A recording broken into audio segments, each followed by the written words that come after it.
تفہیم القرآن سید ابوالعلا مودودی، سورہ دخان، آیات 34 تا 57۔ اعوذ باللہ من الشیطان الرجیم، بسم اللہ الرحمن الرحیم۔ ان ہؤلاء لیقولون، یہ لوگ کہتے ہیں، ان ہی الا موتتنا الاولی، ہماری پہلی موت کے سوا اور کچھ نہیں، وما نحن بمنشرین، اس کے بعد ہم دوبارہ اٹھائے جانے والے نہیں ہیں۔ تفسیر: یعنی پہلی دفعہ جب ہم مریں گے تو بس فنا ہو جائیں گے، اس کے بعد پھر کوئی زندگی نہیں ہے۔ پہلی موت کے الفاظ سے یہ لازم نہیں آتا کہ اس کے بعد کوئی دوسری موت بھی ہو۔ ہم جب یہ کہتے ہیں کہ فلاں شخص کے ہاں پہلا بچہ پیدا ہوا ہے تو اس قول کے صادق ہونے کے لیے یہ ضروری نہیں ہے کہ اس کے بعد لازماً دوسرا بچہ پیدا ہو، بلکہ صرف یہ کافی ہوتا ہے کہ اس سے پہلے کوئی بچہ نہ ہوا ہو۔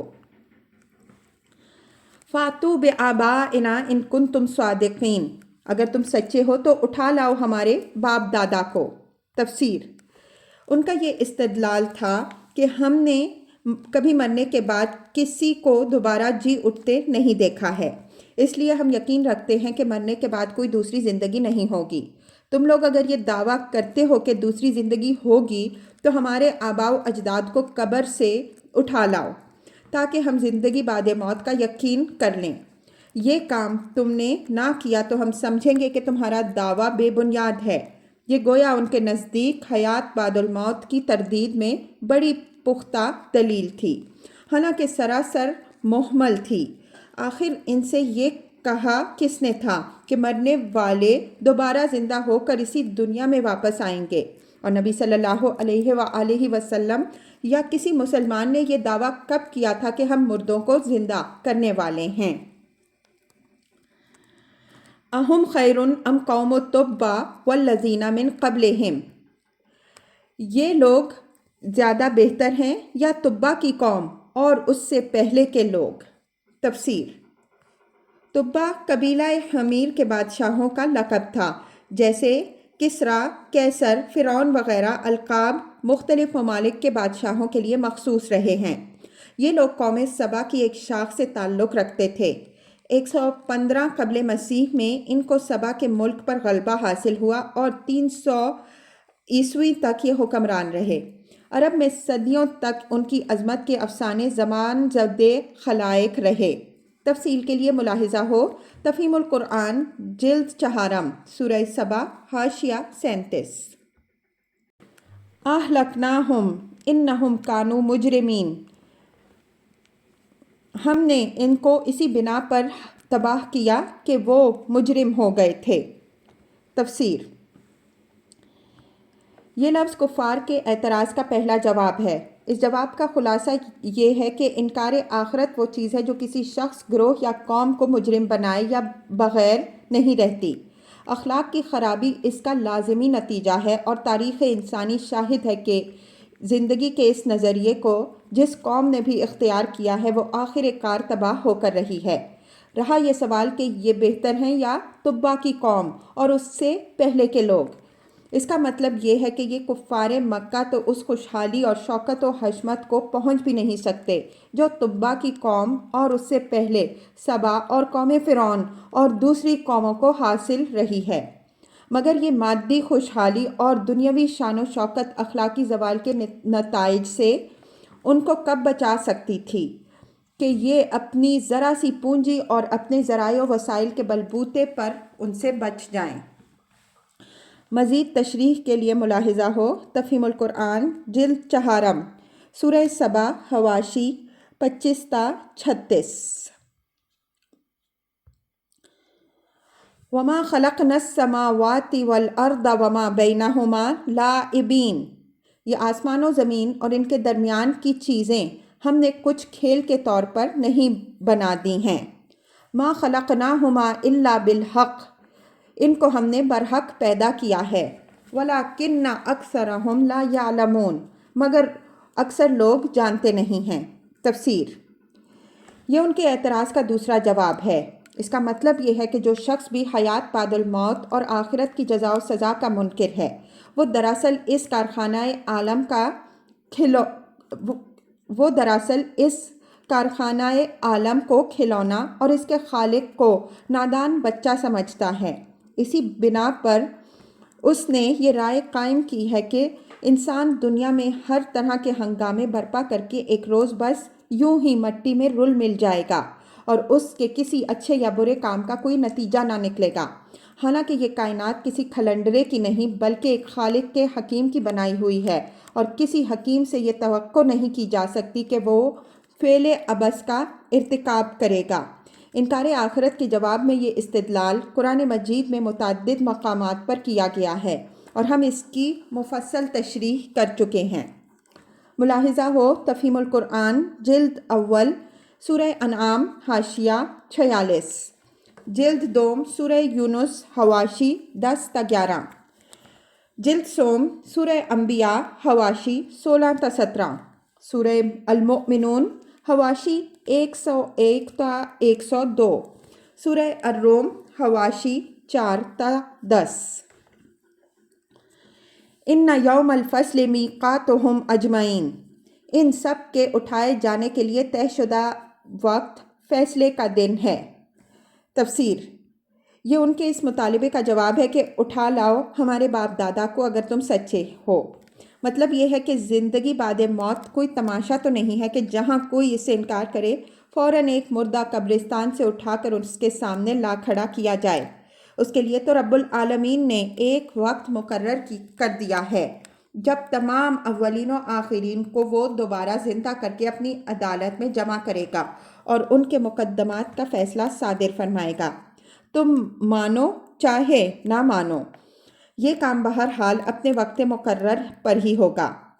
تم مانو گے تو اپنا بھلا کرو گے، کیونکہ اس طرح قبل از وقت خبردار ہو کر اس عدالت سے کامیاب نکلنے کی تیاری کر سکو گے۔ نہ مانو گے تو اپنا ہی نقصان کرو گے، کیونکہ اپنی ساری عمر اس غلط فہمی میں کھپا دو گے کہ برائی اور بھلائی جو کچھ بھی ہے بس اسی دنیا کی زندگی تک ہے، مرنے کے بعد پھر کوئی عدالت نہیں ہونی ہے جس میں ہمارے اچھے یا برے اعمال کا کوئی مستقل نتیجہ نکلنا ہو۔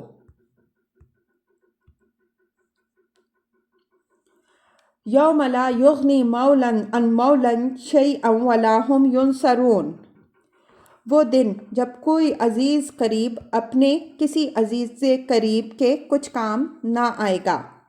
تفسیر: اصل میں لفظ مولا استعمال کیا گیا ہے جو عربی زبان میں ایسے شخص کے لیے بولا جاتا ہے جو کسی تعلق کی بنا پر دوسرے شخص کی حمایت کرے، قطع نظر اس سے کہ وہ رشتہ داری کا تعلق ہو یا دوستی کا یا کسی اور قسم کا۔ وَلَا هُمْ يُنصَرُونَ، اور نہ کہیں سے انہیں مدد پہنچے گی۔ إِلَّا مَن رَحِمَ اللَّهُ، سوائے اس کے کہ اللہ کسی پر رحم کرے۔ إِنَّهُ هُوَ الْعَزِيزُ الرَّحِيمُ، وہ زبردست اور رحیم ہے۔ تفسیر: ان فقروں میں یہ بتایا گیا ہے کہ فیصلے کا دن جو عدالت قائم ہوگی اس کا کیا رنگ ہوگا۔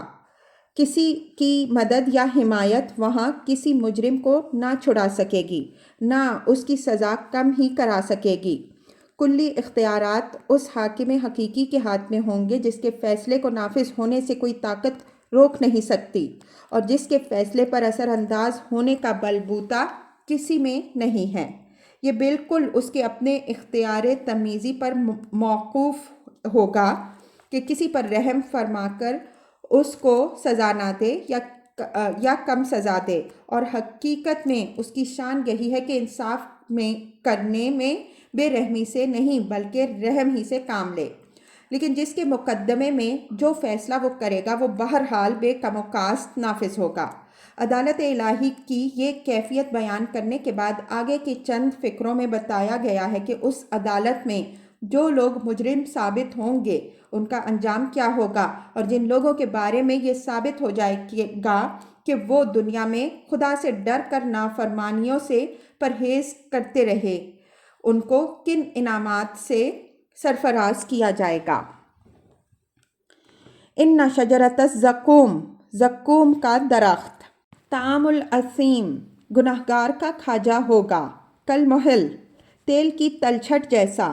تفسیر: اصل میں لفظ المحل استعمال ہوا ہے جس کے کئی معنی ہیں: پگھلی ہوئی دھات، پیپ، لہو، پگھلا ہوا تارکول، لاوا، تیل کی تلچھٹ۔ یہ مختلف معنی اہل لغت اور مفسرین نے بیان کیے ہیں، لیکن اگر زقوم سے مراد وہی چیز ہے جسے ہمارے ہاں تھوہر کہتے ہیں تو اس کو چبانے سے جو رس نکلے گا اغلب یہی ہے کہ وہ تیل کی تلچھٹ سے مشابہ ہوگا۔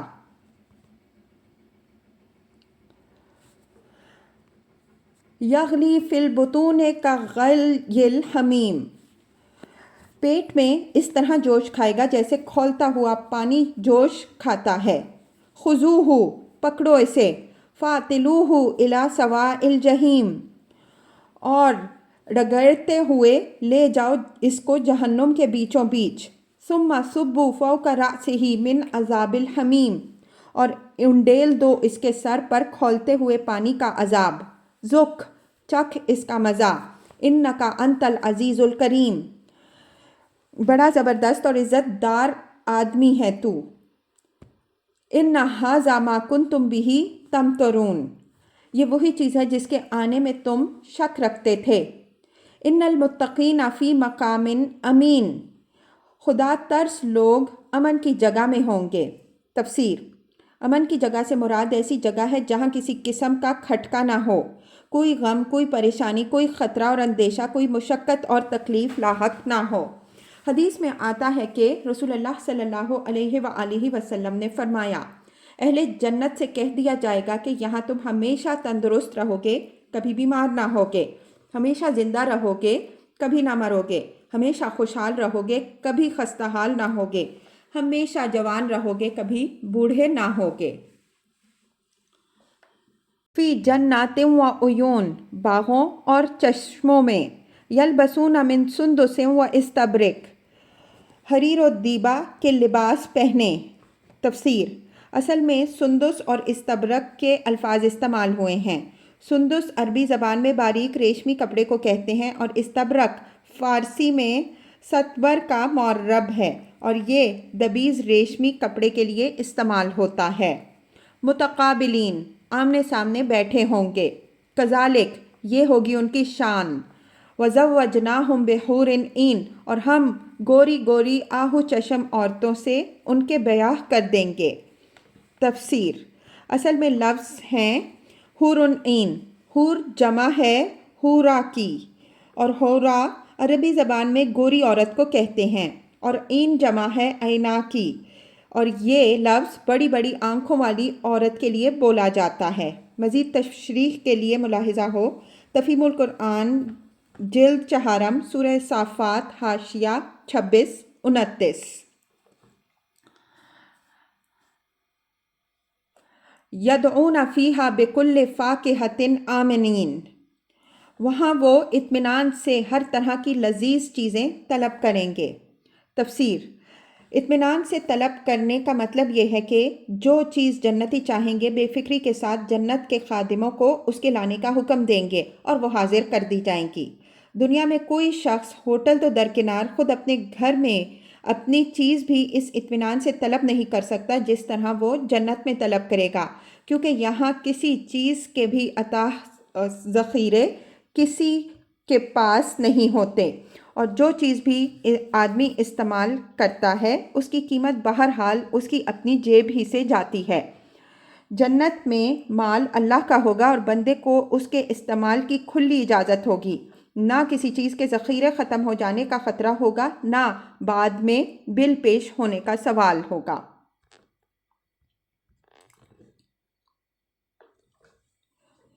لا یذوقون فیہا الموت، وہاں موت کا مزہ بھی وہ نہ چکھیں گے، الا موتۃ الاولی، بس دنیا میں جو ایک موت ہو چکی سو ہو چکی۔ ووقاہم عذاب الجحیم، اور اللہ اپنے فضل سے ان کو جہنم کے عذاب سے بچا دے گا۔ تفسیر: اس آیت میں دو باتیں قابل توجہ ہیں۔ ایک یہ کہ جنت کی نعمتوں کا ذکر کرنے کے بعد جہنم سے بچائے جانے کا ذکر خاص طور پر الگ فرمایا گیا، حالانکہ کسی شخص کا جنت میں پہنچ جانا آپ سے آپ اس امر کو ملتزم ہے کہ وہ جہنم میں جانے سے بچ گیا۔ اس کی وجہ یہ ہے کہ فرما برداری کے انعام کی قدر انسان کو پوری طرح اسی وقت محسوس ہوتی ہے جبکہ اس کے سامنے یہ بات بھی ہو کہ نافرمانی کرنے والے کہاں پہنچے ہیں اور وہ کس برے انجام سے بچ گیا۔ دوسری قابل توجہ بات اس میں یہ ہے کہ اللہ تعالیٰ ان لوگوں کے جہنم سے بچنے اور جنت میں پہنچنے کو اپنے فضل کا نتیجہ قرار دے گا۔ اس سے انسان کو اس حقیقت پر متنبہ کرنا مقصود ہے کہ یہ کامیابی کسی شخص کو نصیب نہیں ہو سکتی جب تک کہ اللہ کا فضل شامل حال نہ ہو، اگرچہ آدمی کو انعام اس کے اپنے حسن عمل پر ہی ملے گا، لیکن اول تو حسن عمل ہی کی توفیق آدمی کو اللہ کے فضل کے بغیر کیسے نصیب ہو سکتی ہے؟ پھر جو بہتر سے بہتر عمل بھی آدمی سے بن سکتا ہے وہ کبھی کامل و اکمل نہیں ہو سکتا، جس کے متعلق دعوے سے کہا جا سکے گا اس میں نقص کا کوئی پہلو نہیں ہے۔ یہ اللہ تعالیٰ ہی کا فضل ہے کہ وہ بندے کی کمزوریوں اور اس کے عمل کی خامیوں کو نظر انداز کر کے اس کی خدمات کو قبول فرما لے اور اسے انعام سے سرفراز فرمائے، ورنہ باریک بینی کے ساتھ حساب کرنے پر وہ اتر آئے تو کس کی یہ ہمت ہے کہ اپنی قوت بازو سے جنت جیت لینے کا دعویٰ کر سکے؟ یہی بات ہے جو حدیث میں رسول اللہ صلی اللہ علیہ وآلہ وسلم سے منقول ہوئی ہے۔ آپ صلی اللہ علیہ وآلہ وسلم نے فرمایا، عمل کرو اور اپنی حد استطاعت تک زیادہ سے زیادہ ٹھیک کام کرنے کی کوشش کرو، مگر یہ جان لو کہ کسی شخص کو محض اس کا عمل ہی جنت میں نہ داخل کر دے گا۔ لوگوں نے عرض کیا، یا رسول اللہ صلی اللہ علیہ وآلہ وسلم، کیا آپ کا عمل بھی؟ فرمایا، ہاں، میں بھی محض اپنے عمل کے زور سے جنت پہ نہ پہنچ جاؤں گا، الا یہ کہ مجھے میرا رب اپنی رحمت سے ڈھانک لے۔ فضلا من ربک، اور اللہ اپنے فضل سے ان کو جہنم کے عذاب سے بچا دے گا۔